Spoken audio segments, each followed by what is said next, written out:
Puerto Rican statehood looks like it is on its way to happening.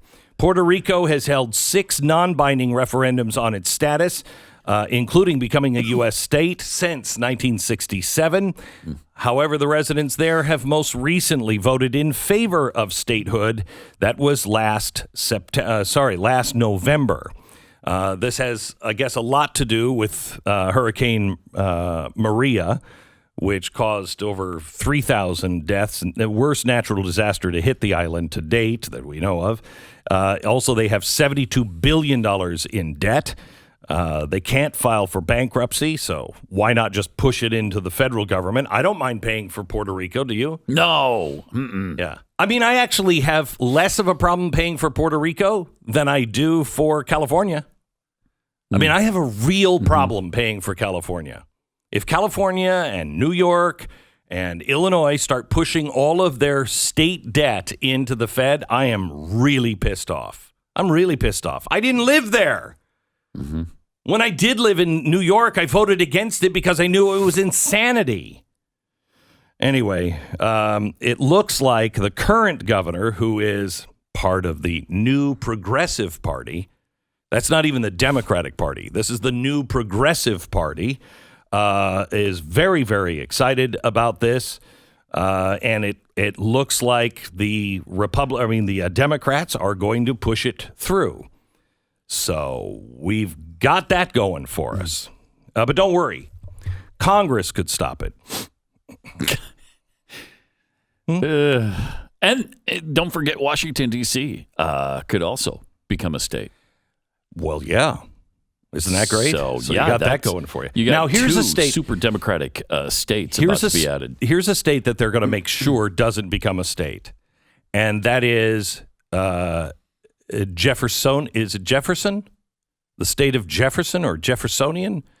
I never heard of it, and I grew up in the West Coast.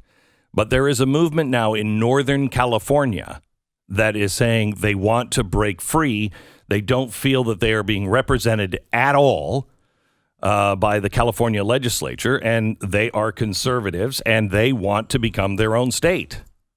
Do you remember, Pat, were we still together in the 90s when I read some things from, I think it was Dugan, Alexander Dugan, that said the United States was going to break up into 5 districts.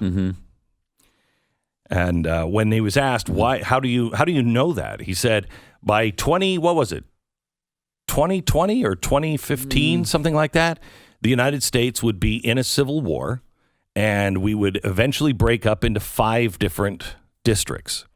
And when asked why he knew that, he said, because we have people on the ground, meaning they have people pushing for that. And I could see that happening quickly. Yeah. Unfortunately. We also have something really, really great happening in the military now. The latest on the Pentagon. The Pentagon is not focusing on the Islamic State or the threat from China or the threat from any place else. They are now doing everything they can to look at the threat from within. President Joe Biden is continuing to not focus on China, in fact, strengthen China, while promoting social justice inside the Pentagon. His first military-related executive order was to overturn Trump's transgender policy, which I think we were all fighting for, were we not? We were like, this fairness has got to be upheld here, and somebody needs to free all the transgenders from the oppression in the military. Lloyd Austin, his defense secretary, the first African-American to serve in that position. Austin vowed during his confirmation hearing to rid the military of racists and extremists. Now, I wasn't aware that there were racists and extremists in the military. I mean, I knew that there were jihadists, sure, knew that, but we weren't supposed to talk about it. So he wants to get rid of racists and extremists. Here's the problem. Pat, when you go looking for something and you know that it's there, do you generally find it? Generally, yes. Yes, you generally. It's like, have you ever worked at a place where a consultant comes in and the management hires a consultant and says, look, here's what the problem is. The problem is we've got X, Y, and Z. And all the employees are like, that's not the problem. The problem is the management. What do the consultants usually find? A, B, and C or X, Y, and Z? They always find X, Y, and Z. That's what's happening in the Pentagon now. And I want any white extremists out. I want anybody. But what's happening now is the Department of Defense was notified by the FDI 143 times of investigations of former and current military members in 2020. 68 of the times pertain to domestic extremist cases, with the vast majority former military, many unfavorable discharge records, and only 1/4 or 17 had anything to do with white nationalism. So out of 68 times there were extremists, 17 of them had to do with white nationalism. What's really interesting in this story is it doesn't tell me what the others were. The military still has not given even the House Armed Services Committee, the Oversight Committee in Congress, a definition of extremists. We don't know what they're even looking for. They won't define the word.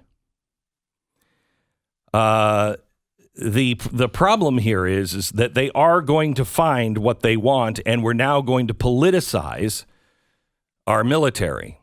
On another front, the now President Joe Biden has pulled 65 pending Trump administration executive orders. Several of the withdrawals strike down orders that would protect American jobs by tightening immigration restrictions, eliminating proposed oversight regulations on how China-backed Confucius Institute operate on campus. This is obscene, what is going on. Right now, under current law, outgoing aliens released from custody can seek legal employment. This has now been withdrawn. We were saying, no, you can't do that.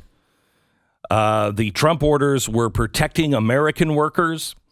Between what he's doing with China and what he's doing with immigration, we have some serious problems coming our way. But the good news is the Biden administration over the weekend said, quote, this administration will not wait for the next mass shooting. He is calling for universal background checks. We have that. An assault weapons ban. We did that. It did nothing. We did it in the 90s. It did nothing.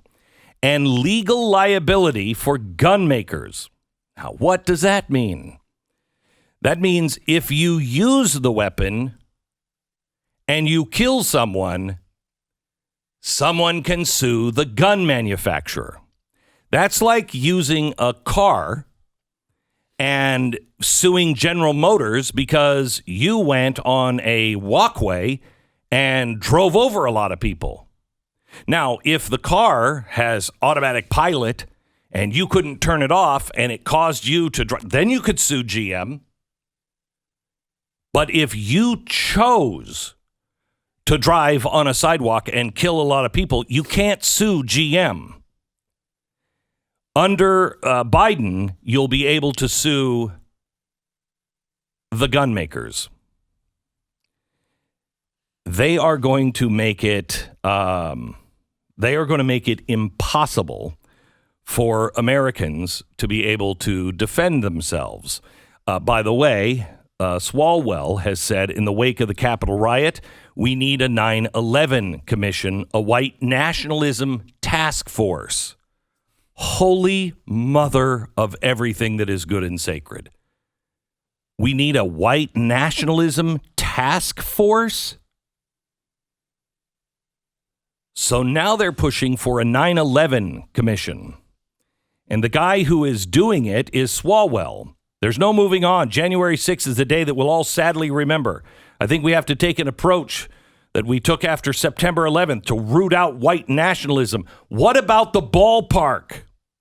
Why didn't we have a 9/11 commission after they tried to shoot all of the Republican congressmen?